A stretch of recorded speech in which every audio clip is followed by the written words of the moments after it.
protecting your emotional and physical safety. We got to put that in consideration, right? Ain't nobody supposed to be touching you. Ain't nobody supposed to be touching your stuff. Ain't nobody supposed to be thinking that they can, you know what I mean, play with you, you know what I mean? And don't allow no one to play with you. Like, that's why it's really good to have that mindfulness, right? Keep yourself calm, keep yourself centered, right?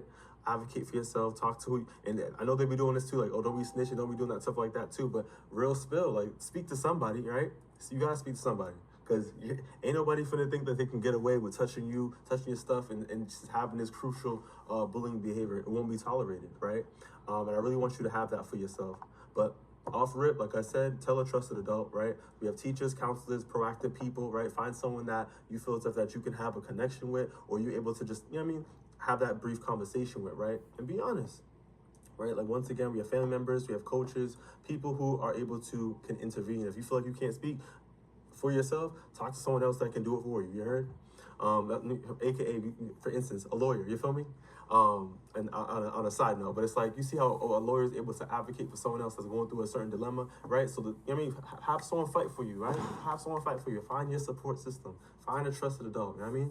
But moving forward on that note is document incidents, right? So you got to be able to write down, dates, times, what happened, who was involved, who was there, right? And this creates a record system, so you're able to have someone support you with tangible evidence in regards to those incidents, right? We also got to take in consideration too is to stay in safer spaces, stick in, the supervised areas, right? Let's be real, be around them cameras, right? So if someone comes up, whatever, it's like, yo, like I was at this location, look at the cameras. I'm not even gonna sit and play with you. I didn't even touch the person. I didn't do nothing to the person. This person came at me, scruffling me up for no reason, pushing my backpack, like, or whatever the situation may have been. Like, you know what I mean? Get around safe areas, walk with friends, stay away from, avoid isolated areas where, it's hard to really, put a story together, or it feels unsafe overall, right?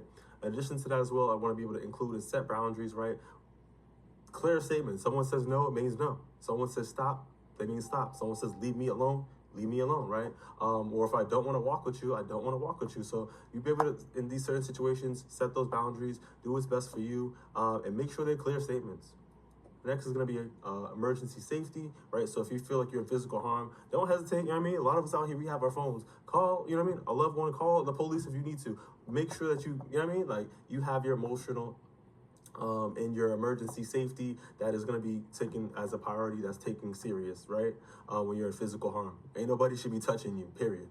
But moving forward, we're going to be talking about that professional support. Like I said, we have school counselors and therapists that are in these environments to be able to help us process the trauma, process and rebuild that confidence, right? Like I said, this is a pivotal moment in our life when we're in these teenage years trying to figure ourselves out. We got academics, we have the school, we got colleges, we have, different things going